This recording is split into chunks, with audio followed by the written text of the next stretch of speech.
አሜን። በስመ አብ ወወልድ ወመንፈስ ቅዱስ አሐዱ አምላክ አሜን። በስመ አብ ወወልድ ወመንፈስ ቅዱስ አሐዱ አምላክ አሜን።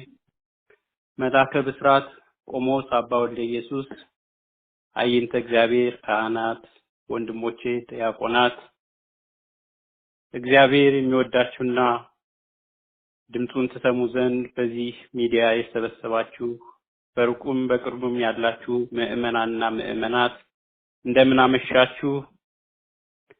አመሻችሁ፣ እንደምንስ ቆያችሁ። የወደደን ያከበረን በደሙ የዋጀን ሞቱን በሞት ድል አድርጎ የትንሣኤውን ብርሃን ያጎናጸፈን ልዑል እግዚአብሔር ጌታችን መድኃኒታችን ኢየሱስ ክርስቶስ ስሙ የተመሰገነ ይሁን። በሞት ጥላ መካከል እንኳ ብሄድ አንተ ከኔ ጋር ነህና ክፉን አልፈራም።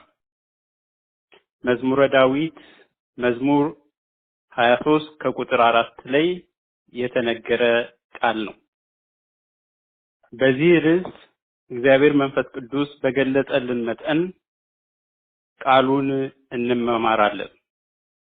የትምህርቱ ዋና ዓላማ አሁን ባለንበት ሰዓት በዘመናችን ሰምተንና አይተነው የማናውቅ ብዙ ፈተናዎችና ችግሮች በዓለም ላይ ተደንቅሮ እናያለን። በዙሪያችን የሞት ድባብና ጥላ፣ የፍርሃትና የጭንቀት፣ በዓለሙ ሁሉ ስጋት የሰፈነበት እንደሆነ እንመለከታለን።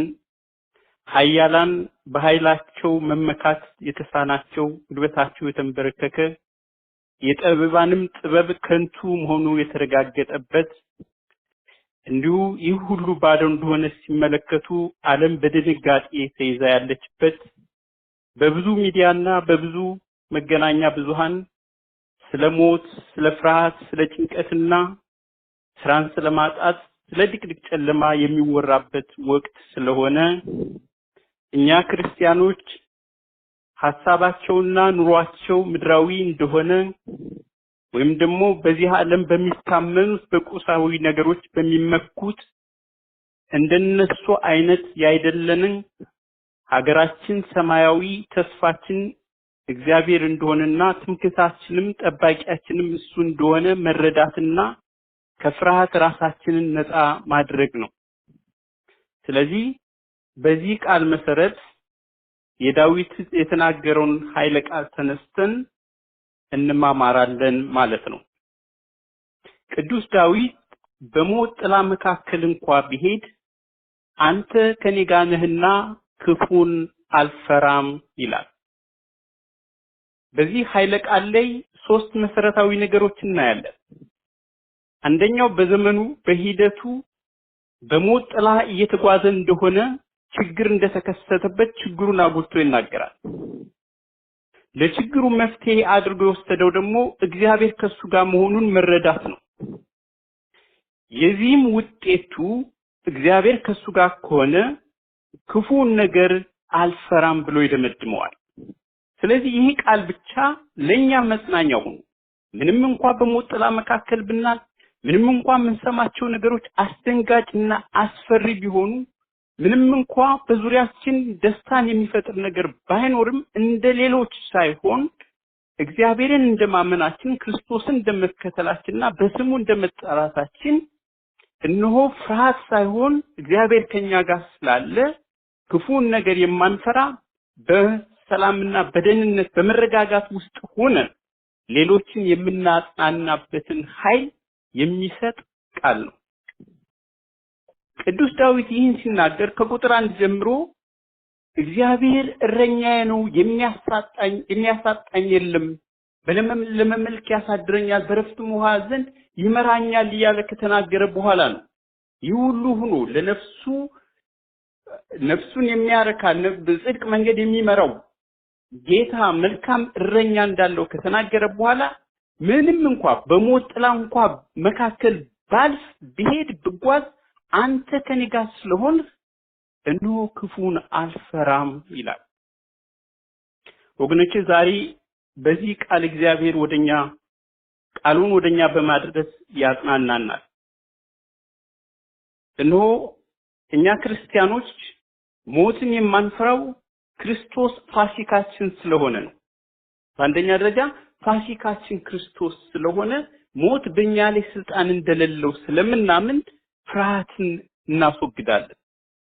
ስለ ፋሲካ ስናነሳ ቅዱስ ዳዊት እግዚአብሔር እስራኤላውያንን ከምድረ ግብጽ እንዴት ከባርነት ቀንበር እንዳወጣቸው እንዴት ከችግርና ከስቃይ ነፃ እንዳወጣቸው በምድረ በዳ እንዴት እንደመራቸው መናን ከሰማይ አውርዶ ከጭንጫ ውሃን አፍልቆ በእነሆ ፀሐይና ዋዩ እንዳያቃጥላቸው ደመና ከልሎ እንዴት እንደመራቸው ይልቁንም እነሆ በግብፃውያን ዘንድ ሞተ በኩር የመጀመሪያ ልጆቻቸው በመቅሰፍት ይመታ ዘንድ እግዚአብሔር በወጣ ሰዓት ለሙሴ የተነገረውን ቃል የአንድ ዓመት ጠቦት አርደህ እነሆ ደሙን በመቃኑና በጉበኑ ላይ እርድ ስጋውንም ብላ እነሆ በዛም ባለፍኩ ሰዓት መቅሰፍቱ አያገኛችሁም ተብሎ ተነግሮ ይህም ለዘላለም ሥርዓት ይሁናችሁ ተብሎ ለእስራኤል ተሰጥቶ በአመት ሁሌም ፋሲካ እያሉ የሚያከብሩት በዓል ነው።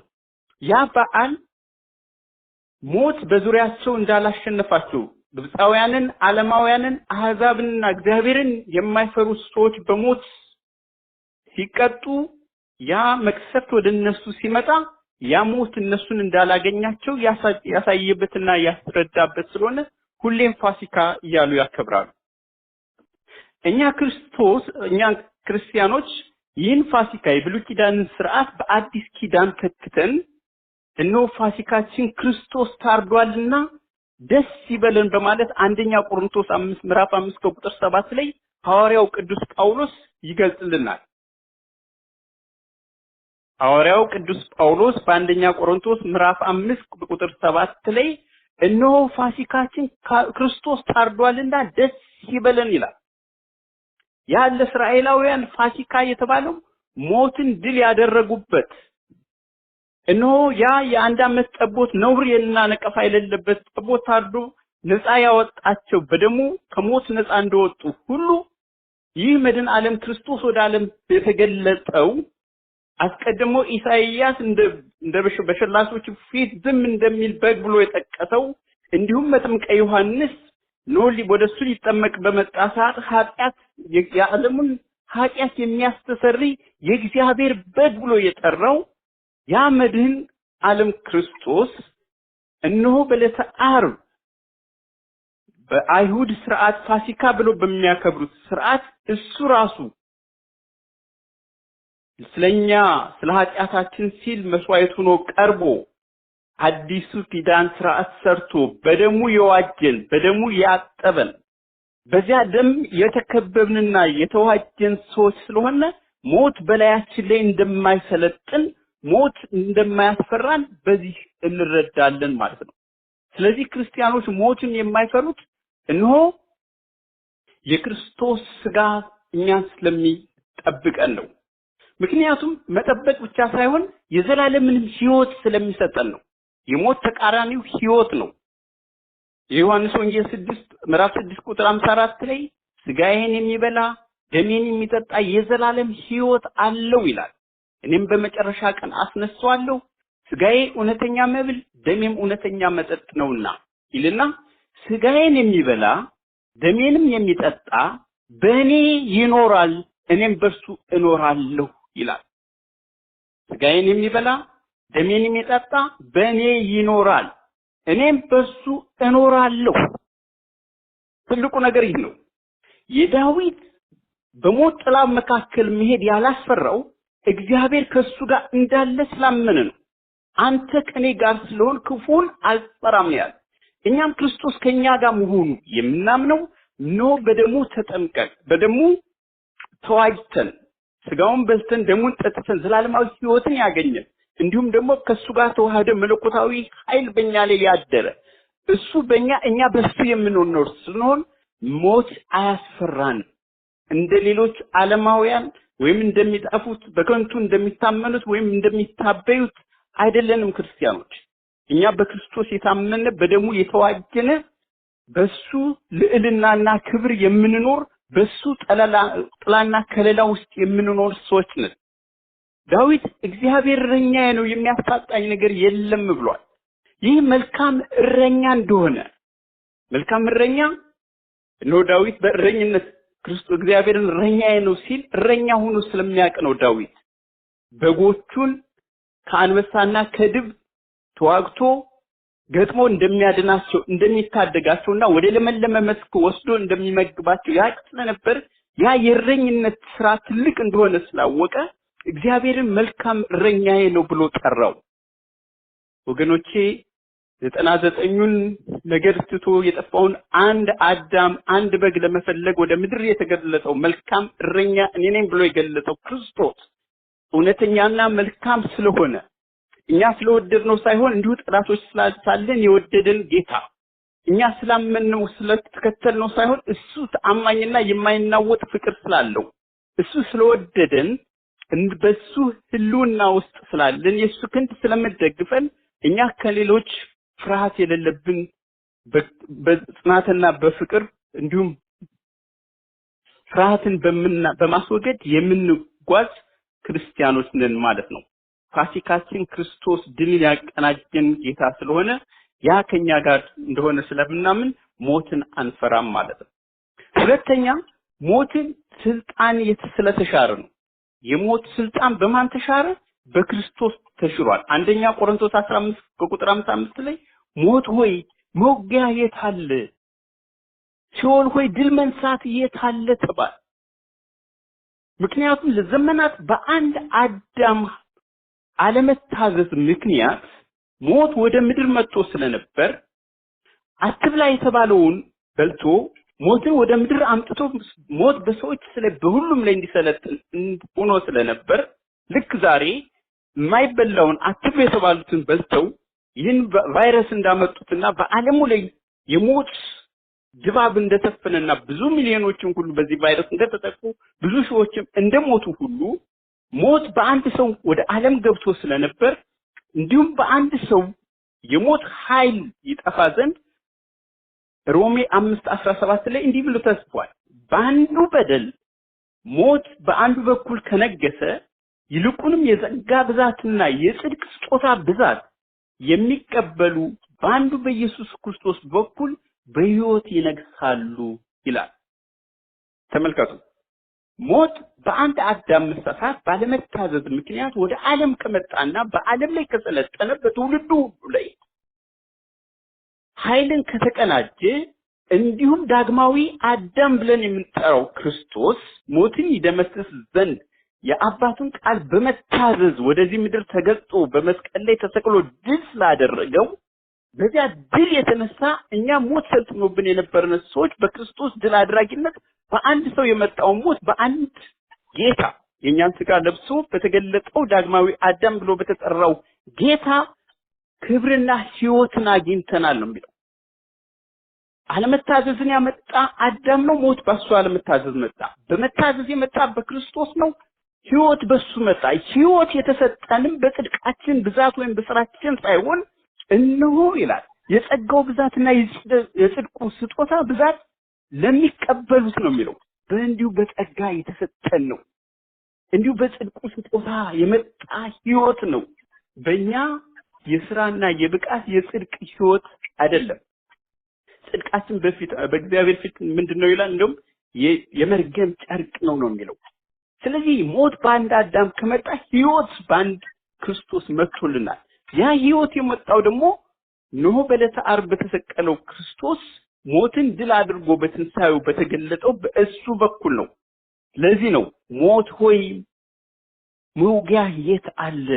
ሲኦል ሆይ ድል መንሳት ወዴት አለ ተብሎ የተነገረው።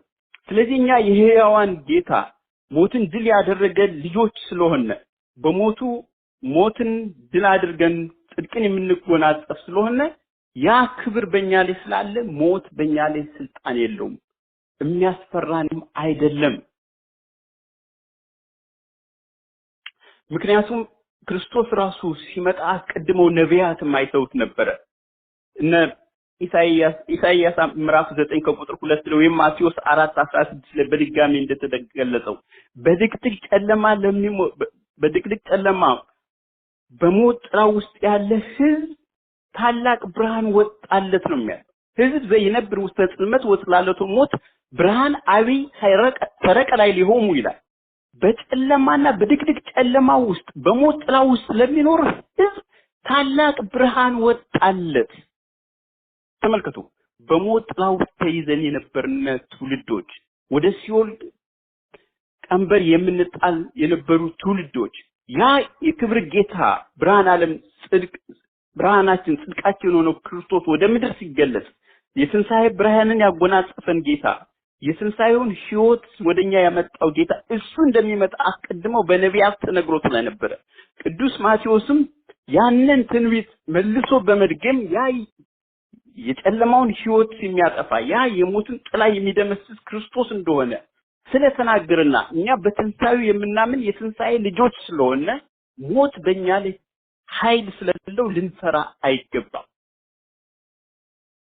ይህ በሶስተኛ የትንሣኤ ልጆች ስለሆነ ይላል የተያዘ ነው።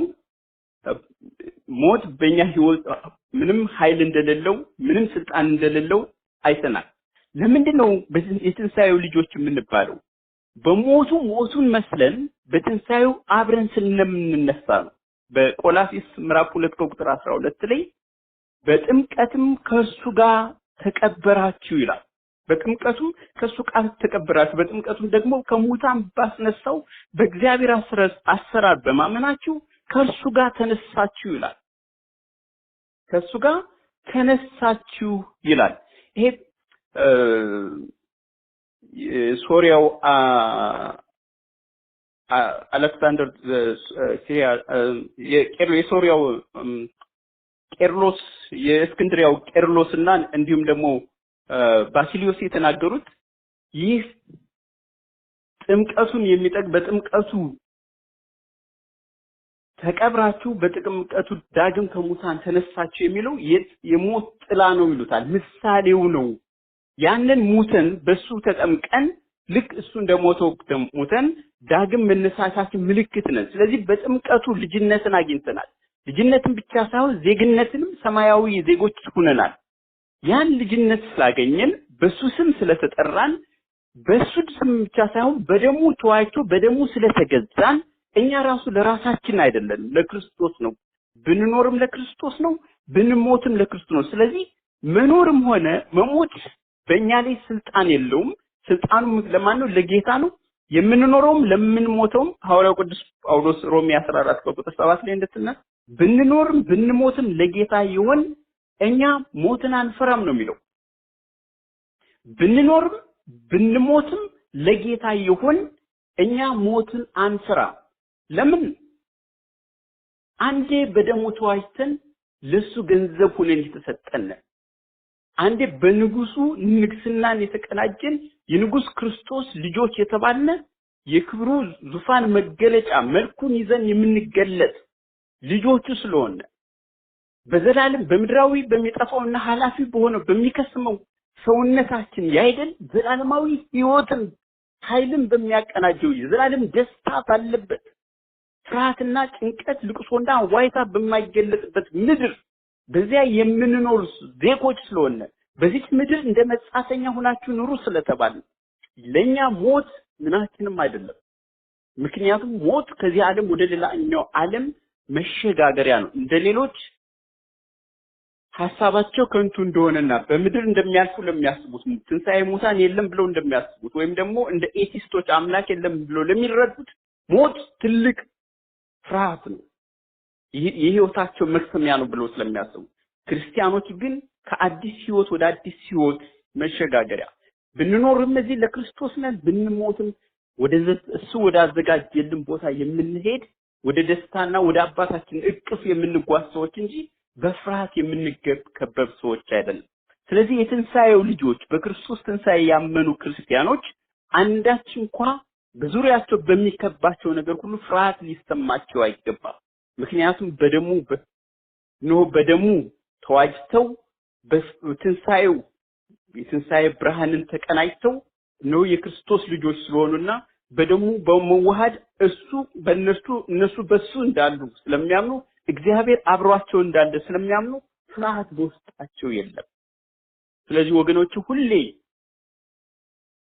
እንደውም እኛ ከፍርሃት ይልቅ በፍርሃት ያሉትን እናንተ የዓለም ብርሃን ናችሁ ስለተባለ ብርሃናችንን ወደ ጨለማው ዓለም ብርሃናችንን ይዘን የምንወጣና ጨለማውን የምናስወግድ እነሆ ፍርሃት ያለባቸውን ሰዎች እውነተኛና ተስፋና ትምክህት የሚሆን ሞትን ድል አድርጎ የተነሳውን ክርስቶስ በማስተማር ሕይወትን የምናሳይ ሰዎች ልንሆን ይገባል እንጂ እንደሌሎች ተስፋ እንደሌላቸው እንደሌሎች ኃይልን የተቀናጀ ሞትን ድል የነሳ አምላክ እንደሌላቸው በሞት ፍርሃት ተጠምደን የምንቀመጥ ከሆነ የእምነታችን መጠን ደካማ ነው ማለት ነው። በክርስቶስ ሕይወት ውስጥ ያሉ በጸጋውና በጽድቁ አክሊል እነሆ በነጻ ስጦታው ውስጥ በዚያ አምነው ለሚኖሩ ሰዎች ፍርሃት የለባቸውም። ክርስቶስን አምነው ለተቀበሉት ስለ ጽድቃችን መጠን አይደለም፣ ስለ ጉዟችን ስላለን ክብር ብዛት አይደለም፣ ስለ ሰራነውም አይደለም፣ ስለ አመንና ስለተቀበልነው በደሙ ስለተዋጀን በጥምቀት በስሙ ስለተጠራን ነው ተስፋ የሆነው የዘላለም ሕይወትን ስለሰጠን ነው በሱ የምንጠበቀው። ብዙዎች በጽድቃቸው ብዛት፣ ብዙዎች በመልካም ስራቸው ብዛት፣ መልካም ስራችን የማመናችን ምልክት ነው። በእሱ እምነት ካለ አምኛለሁ ካለ እምነትን በስራ አሳየኝ እንዳለ የማመናችን መጠን የሚለካው በምንኖረው ሕይወት ነው። ምክንያቱም እሱን ያመነና በሱ የተከተለ የሱን መልክ የሚይዝና የሱን መጸብራቅ እንደሆነ ስለምናሳይ ማለት ነው። ስለዚህ ክርስቲያን የሆነ ሁሉ ልቦናው ሊታወክ አይገባም። ዳዊት ለዚህ ነው በሞት ጥላ መካከል እንኳን ብሄድ አንተ ከኔ ጋር ነህና ክፉን አልፈራም ነው ያለው። ይህ የሚያስፈራው በዙሪያው ሁሉ አለ የሚባለው ብዙዎች የሚፈሩት ነገር ሁሉ እንደሚያልፍ ምክንያቱም መልካም እረኛ ስላለ በጎቹን ለተኩላዎች አሳልፎ ሰጥቶ የሚሄድ እረኛ ስላልሆነ ይልቁንም ወደ የምንፈልገውን ሁሉ የማያሳጣን አባት ወደ ለመለመ መስክ የሚያመራን ጌታ ወደ ዕረፍት ውሃ የሚወስደን ጌታ ስለሆነ ይህ ሁሉ አልፎ ይህ ሁሉ ከስሞ እንደገና በአዲስ ሕይወት እንደገና በአዲስ መንፈስ እንደገና በአዲስ አኗኗር ከክርስቶስ ጋር ወደ አምልኮት ስፍራችንን ተመልሰን ወደ መቅደሳችን ገብተን ምስጋና የምናቀርብበት ጊዜ ሩቅ አይደለም። ስለዚህ በዚህ ልንጽናና ይገባል። ክርስትናችን የሚለካው የሚፈተነው በዚህ በፈተና ሰዓትም ነው። ሌሎች በፍርሃት ተጨንቀው ቤታቸውን በዘጉበት ሰዓት፣ ሌሎች በህመም ተይዘው በተጨነቁ ሰዓት ክርስቲያኖች ሊደርስላቸው ይገባል። በእርግጥ ጥንቃቄም በተሞላ ማለት ነው። እኛ ትልቁ ትምክህታችን እግዚአብሔር ከኛ ጋር መሆኑን መያዛችን ነው። በእርግጥ ሌሎች እንደሚሉን ቫይረሱን ለመራቅ እጃችንን ልንታጠብ ይገባል። እግዚአብሔርን ለመቅረብ ደግሞ እጃችንን በሙስና የቆሸሹ እጆች፣ በደም የረከሱ እጆች፣ በኃጢአት የረከሱ ሰውነቶች፣ በዝሙት የረከሱ ሰውነቶች ሊታጠቡ ይገባል። በእርግጥ መራራቅ ሳይንሱ እንደሚለን መልካም ነው ከቫይረሱ ለመራቅ። እኛ ግን ክርስቶስን ለመምሰል ስንሻ ነው ከክፉ ነገር ሁሉ ሽሹ፣ ራቁ፣ በማይመች አካሄድ ከሌሎች ጋር ህብረት አይኖራችሁ፣ አብራችሁ አትሁኑ የተባለውን ሁሉ እናስታለን። በእርግጥ ቤታችንን ዘግተን መቀመጥ መልካም ነው። ከቫይረሱ ራሳችንን እንጠብቀናል። ካላስፈላጊ ነገር ራሳችን ሊከለክለን ይቻላል በተወሰነ መልኩ ማለት ነው። ከክርስቶስ እግዚአብሔር ጋር ለመኖር ግን ቤታችንን ዘግተን በጸሎት እንድትተጋ ተነግሮናል። በጸሎትን ዘግተን ጸልይ እንደተባለ የሰማይ አባታችን ከኛ ጋር ሆኖ ክፉን ነገር እንድናሸንፍ መልካሙን ነገር ወደ ምድር እንዲያመጣ የመቅሰፍቱን ዘመን እንዲያቆም ሰው ሁሉ ወደ ስራው እንዲመለስ ወደ አምልኮታችን እንድንመለስ በፍቅርና በአንድነት አብረን እንድንጠጣ አብረን እንድንኖር በትጋት የምንጸልይበት ሰዓት ነው። የወደቁ ወገኖቻችን የታመሙ ሰዎችን በምናስብበት ወገን ብዙውን ጊዜ በሚዲያ የምንሰማው ነገር አለ። ሌላው ታሞ የሚያሳምም ሰው ጠፍቶ ህመምተኛው ልጆችን የሚያስታምምበት ደረጃ ሲደርስ በጣም እጅግ የሚያሳዝን። ክርስትናችን በዚህ ይፈተናል። መልካም ክርስትና ብርሃናችን በጨለማው ዓለም ላይ ሊበራ የሚገባው ይህንን ስንይዝ ነው። ስለዚህ ሞትን ስለማንፈራ ነው ወደ ውጭ የምንወጣው። ሞትን ስለማንፈራ ወይም ደግሞ እግዚአብሔር ከኛ ጋር ስላለ ነው ደፍረን የምንወጣው። እግዚአብሔር ከራሱ ጋር እንደሆነ የማያምን ሰው ሞት ያስፈራዋል። ስለዚህ ወደ ውጭ ወጥቶ ሌሎችንም ለማገልገል አይቻለው። እግዚአብሔር ከኛ ጋር እንደሆነ ካመን ግን ጥንቃቄ ባለበት መልኩ በዘፈቀደ አይደለም፣ የራስ ኃላፊነትም አለ። ጥንቃቄ ባለበት መልኩ ሌሎችን ልንደርስላቸው በምንችልበት መልኩ ርህራሄና ደግነትን ከክርስቶስ እንደተማርን ራስን አሳልፎ መስጠትን ከክርስቶስ እንደተማርን ያ ህይወት የሚገለጥበት ሰዓት ነው። ስለዚህ ቅዱስ ዳዊት በሞት ጥላ መካከል እንኳን ቢሄድ አንተ ከኔ ጋር ነህና ክፉን አልፈራም፣ በትርህና ምርኩዝህ እነሱ ያጽናኑኛል ይላል። በትር ማለት ስልጣን ነው፣ በትር ማለት ኃይል ነው። ይህንን ሲገልጥ ያጽናኑኛል ይላል። ይህ አባቶቻችን ሲተረጉሙልን መንፈስ ቅዱስ ነው አጽናኙን መንፈስ እንደሚልክ ሲያስረዳ ነው ይላል። የዮሐንስ ወንጌል ምዕራፍ 14 ከቁጥር 1 ቁጥር 26 ላይ አብ በስሜ የሚልከው ግን መንፈስ ቅዱስ የሆነው አጽናኙ እሱ ሁሉን ያስተምራችኋል፣ እኔም የነገርኳችሁን ያሳስባችኋል። ሰላሜን እተውላችኋለሁ፣ ሰላሜን እሰጣችኋለሁ። እኔ የምሰጣችሁ ሰላም ዓለም እንደሚሰጥ አይደለም፣ ልባችሁ አይታወክ አይፍራ ይላል። ተመልከቱ፣ ዳዊት በትርህና ምርኩዝህ እሱ ያጽናናኛል እንዳለ ይህ ምርኩዝ ይህ በትር ተብሎ የተሰጠው ኃይል የሆነ ኃይልን እስክትለብሱ ድረስ በኢየሩሳሌም ተቀመጡ ተብለው የተነገሩ ደቀ መዛሙርቱ ይህ ኃይል መንፈስ ቅዱስ ነው፣ የሚያጽናና የሚያረጋጋ። ይሄ ያጽናናኛል ያረጋጋኛል ይልና እንዲሁም መልሶ እነሆ ሰላሜን እተውላችኋለሁ፣ ሰላሜን እሰጣችኋለሁ፣ እኔ የምሰጣችሁ ዓለም እንደሚሰጠው አይደለም ይልና ልባችሁ አይታወክ አይፍራም ይላል። በእውነት ያ መንፈስ የእግዚአብሔር መንፈስ ቅዱስ ተልኮ ነው። አሁን ቤተክርስቲያኗን በመንፈስ ቅዱስ ኃይል ነው የምትሰራው። እኛም የእግዚአብሔር ቤተ መቅደሶች ስለሆነ ሕያው የሆነ መንፈስ ቅዱስ በእኛ ላይ አድሮ ይሰራል። እግዚአብሔር ከኛ ጋር የሚሆን በመንፈስ ቅዱስም ኃይል ነው። ይህ መንፈስ ቅዱስ አብሮን ስላለ አንዳች ነገር አንፈራም። ይህ መንፈስ ቅዱስ ሰላምን የሚሰጥ ነው። ሰላሜን ይሰጣቸው። ያ ከክርስቶስ የምናገኘው ሰላም ዓለም እንደሚሰጠን አይነት ሰላም አይደለም። ብዙውን ጊዜ ዓለም የሚሰጠን ወቅታዊ ጊዜያዊ ሰላም ሊኖር ይችላል። የሚነገሩን ሁሉ እረፍት የሚመስሉ ነገሮች አሉ።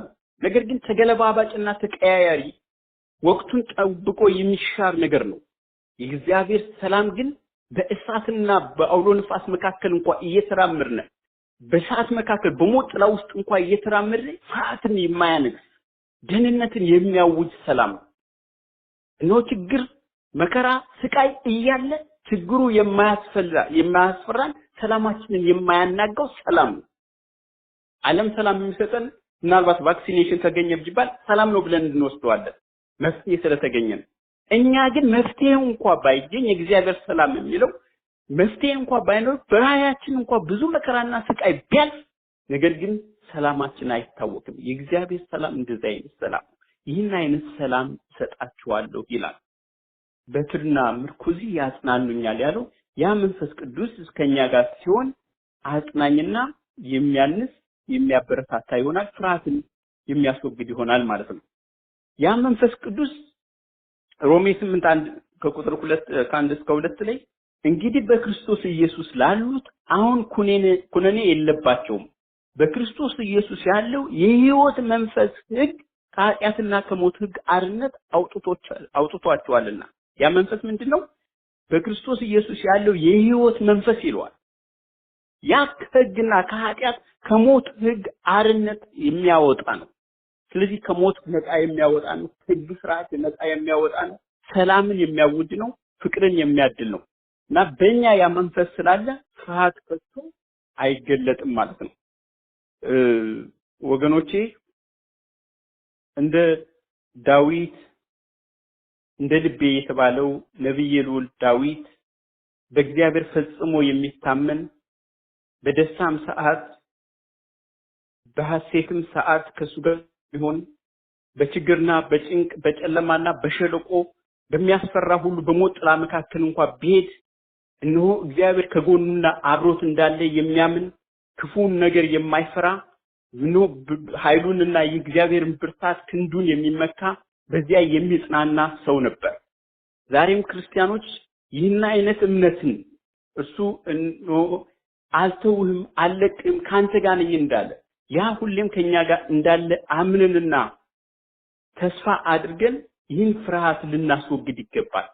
ክርስቶስ ፋሲካችን ነው የሞትን በኩሩን ያጠፋው ሞት በደሙ ነፃ እንዳደረገ እንደውም በዕለተ ዓርብ ተሰቅሎ ሞትን ድል አድርጎ ነፃነትን እንደሰጠንና በደሙ እንደተዋጀነ በደሙ ህብረትን ከሱ መስርተን እሱ እኛ በሱ እንደምንኖር ያን ኃይልን ይዘን የምንኖር ሰዎች እንደሆን የሞትን ስልጣን ድል ሰብሮ ሞት ሆይ መውጊያ የት አለ ተብሎ ሞትን ድል እንዳደረገልን እንዲሁም በጥምቀቱ የትንሳኤው ልጆች ሆነን በጥምቀቱ ሞቱን ሞተን ትንሳኤውን ተጎናጽፈን የምንኖር ሰዎች እንደመሆናችን እነሆ ከኛ ጋርም ከትንሳኤው በኋላ ወደ አባቱ ካረገ በኋላ ኃይልና ስልጣን የሚሆነው መንፈስ ቅዱስን ልኮ አጽናኝ የሆነን ዘንድ አብሮንም ይኖር ዘንድ አብሮንም ይሰራ ዘንድ በውስጣችንን ዘላለማዊ ሰላም ያደርግልን ዘንድ የላከልን እግዚአብሔር ከኛ ጋር ስለሆነ ልንፈራ ልንሸበር አይገባም። እግዚአብሔር አምላክ ይህንን ክፉ ዘመን አርቆ መልካሙን ዘመን የመጽናኛ ጊዜ የደስታ ጊዜ እንዲሁ ደግሞ በአንድ ላይ በመቅደሱ ሆነን ቃሉን የምንማማርበት ከአባቶቻችን በረከትና ረድኤትን የምናገኝበት ያደርግልን። ወስብሐት ለእግዚአብሔር።